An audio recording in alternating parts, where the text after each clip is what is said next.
Halo, selamat datang di channel Wahyu Indonesia, referensi pengobatan alternatif paling terpercaya di Indonesia. Dan hari ini saya mau ngajakin teman-teman semua buat ngomongin bawang putih versus kolesterol. Nah, sebelum saya jelasin tentang cara konsumsinya, khasiatnya, yuk kita bongkar dulu apa sih kolesterol itu. Nah, mungkin banyak teman-teman yang nggak tahu ya kalau kolesterol itu sebetulnya tuh ada dua macam, sebetulnya ada banyak macamnya ya. Nah, teman, secara umum tuh kita bagi jadi dua, LDL dan HDL. LDL itu adalah low density lipoprotein atau gampangnya adalah kolesterol yang jahat. Dan yang kedua adalah HDL, high density lipoprotein. Ini adalah kolesterol yang baik. Nah, kolesterol itu jumlahnya tuh harus ada batasnya.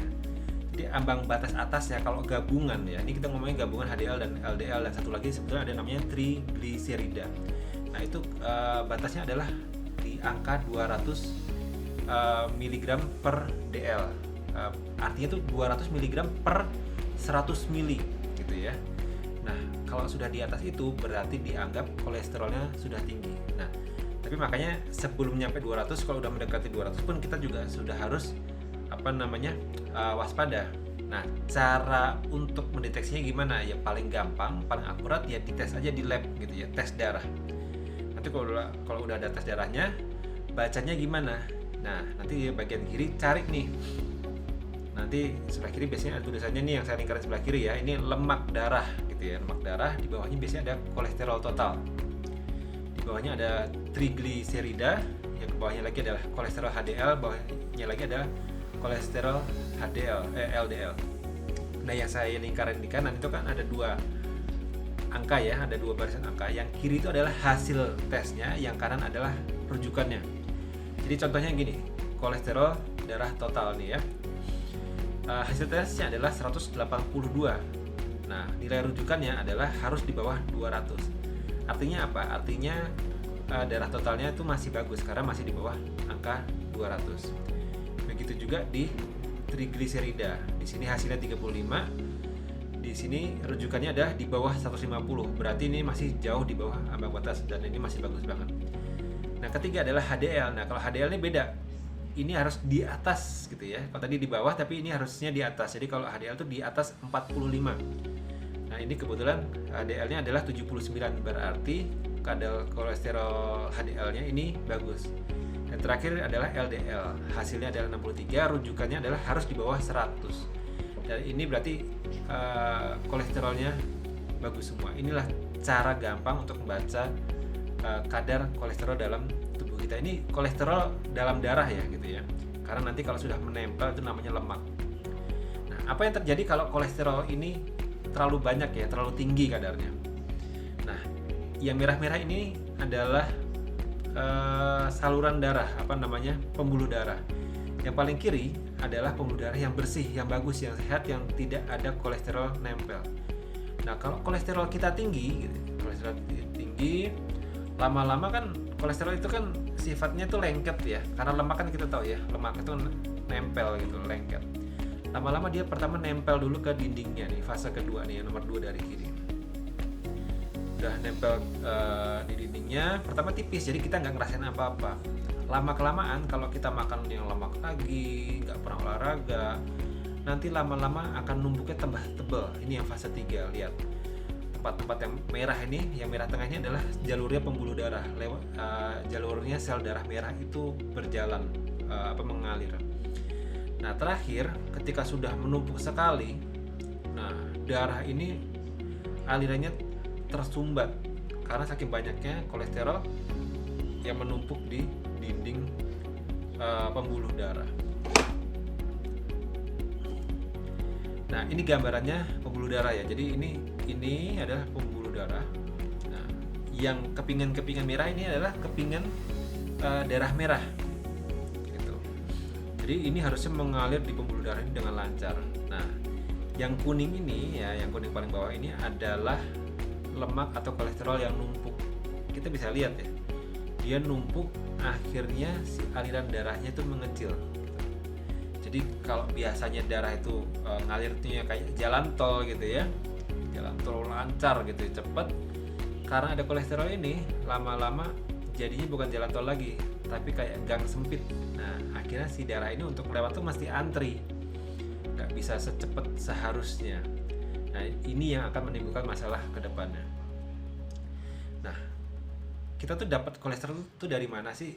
Ya sebetulnya kalau kolesterol itu sebetulnya kita juga memproduksi dalam tubuh sendiri tuh memproduksi ya. Tapi ini yang bahaya itu adalah yang dari luar, yang biasanya dari makanan. Makanannya banyak, pokoknya yang berlemak lah, terlalu banyak susu, terlalu banyak jeroan dan lain-lain sebagainya. Nah, ketika kita makan makanan yang berlemak, itu nanti akan mengalir di di pembuluh darah. Nanti lama-lama yang pertama adalah numpuk di pembuluh darah. Nih kita lihat ya, pembuluh darah. Nah, nanti juga ada kelebihan lagi karena pembuluh darah sudah tidak menampung, akan ditampung di dalam lemak. Makanya nanti lemak ditampung di hati, liver. Makanya nanti livernya itu, hatinya itu akan dibungkus sama lemak kalau nanti lemaknya itu kebanyakan. Makanya ada istilah atau penyakit yang namanya fatty liver. Fatty liver itu keadaan dimana kita terlalu banyak lemak, akhirnya si hati kita, lemaknya itu menyelimuti hati itu. Jadi kalau di bedah, lemaknya itu ada di sekelilingnya si liver ini. Nah, yang paling kita takutin adalah ketika si lemaknya, ini kolesterol, itu menyumbat di aliran pembuluh darah di sekitar jantung yang namanya koroner. Nah, koroner ini pembuluh darah di jantung yang kalau ini tersumbat, kita akan kena serangan jantung yang biasa kita kenal dengan nama jantung koroner. Bahayanya apa? Bahayanya ya bisa meninggal gitu ya. Dan itu luar biasa parah dan luar biasa mengerikan. Bisa juga kalau itu pembuluh darahnya yang tersumbat di daerah otak atau menuju ke otak, kita bisa stroke gitu ya. Stroke itu bisa hemoragik atau iskemik. Nah, ini kita lihat fasenya ya. Yang pertama-tama kalau kita kolesterolnya tinggi, itu mulai penumpukan, kita lihat ya dari kiri ke kanan.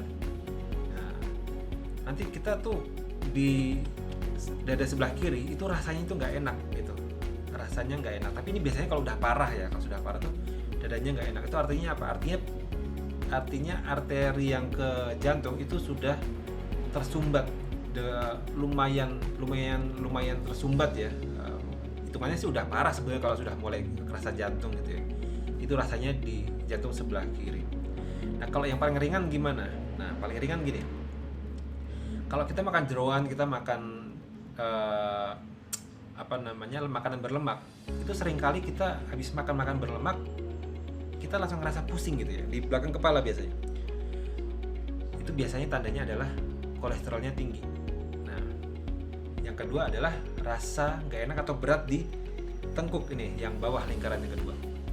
Nah, jadi kalau habis makan kita tahu tengkuknya rasanya berat, nggak enak, kepalanya pusing, itu sudah besar kemungkinan bahwa kita mempunyai kadar kolesterol yang cukup tinggi. Nah, itu mesti diperiksa. Nah, setelah diperiksa dan hasilnya kolesterol tinggi, apa yang harus kita lakukan? Ya kalau dokter biasanya kan akan ngasih obat ya, gitu, dan suruh olahraga. Tapi kalau secara herbal, secara pengobatan tradisional gitu ya, kita cuma perlu yang namanya bawang putih. Nah, bawang putih ini luar biasa banget. Luar biasa itu gimana ya? Jadi saya ini pernah dapat tips dari TikTok sebetulnya. Jadi waktu itu di TikTok dibilang, coba deh konsumsi 1 siung bawang putih, 1 siung aja sekali setiap hari gitu. Rasakan apa yang terjadi. Nah, ketika saya mengkonsumsi bawang putih 1 siung per hari, yang saya rasakan tuh pusing-pusing jarang datang, tengkuk yang kalau habis makan jeroan itu rasanya kayak berat, itu udah nggak pernah lagi. Terusan badan lebih fit, rasanya itu lebih enak aja gitu. Jadi kolesterol saya tuh kadarnya selalu rendah. Nah, itu kan pengalaman deh, empiris gitu, pengalaman empiris. Nah, tapi kalau secara penelitiannya gimana sih sebetulnya? Emangnya bener gitu ya, bawang putih ini bisa menurunkan kolesterol? Nah, jadi ada penelitian di Iran ya, itu di International Journal of Preventive Medicine, itu menemukan bahwa bawang putih itu memang bisa untuk mengobati kolesterol, bisa untuk menurunkan kolesterol. Jadi zat dalam bawang putih namanya allium. Nah, bawang putih ini kan sebetulnya nama latinnya adalah Allium sativum ya, karena ada zat namanya allium. Nah, mengkonsumsi bawang putih dan perasan lemon itu menurunkan kadar kolesterol atau LDL dalam darah. Terusan menurunkan fibrinogen dan tekanan darah pada penderita dislipidemia atau kolesterol tinggi. Nah, kesimpulannya apa? Kesimpulannya adalah ketika kita makan bawang putih, zat allium yang dalam si bawang putih tadi akan menurunkan kadar kolesterol dalam tubuh dan otomatis dia juga menurunkan tekanan darah si pasien. Berikutnya di Journal of Postgraduate Medicine itu mengungkapkan bahwa makan 1-2 siung bawang putih setiap hari itu sekitar 10 gram itu bisa menurunkan kadar kolesterol, dan ini dikonsumsi dalam waktu 2 bulan kalau di penelitian ini ya.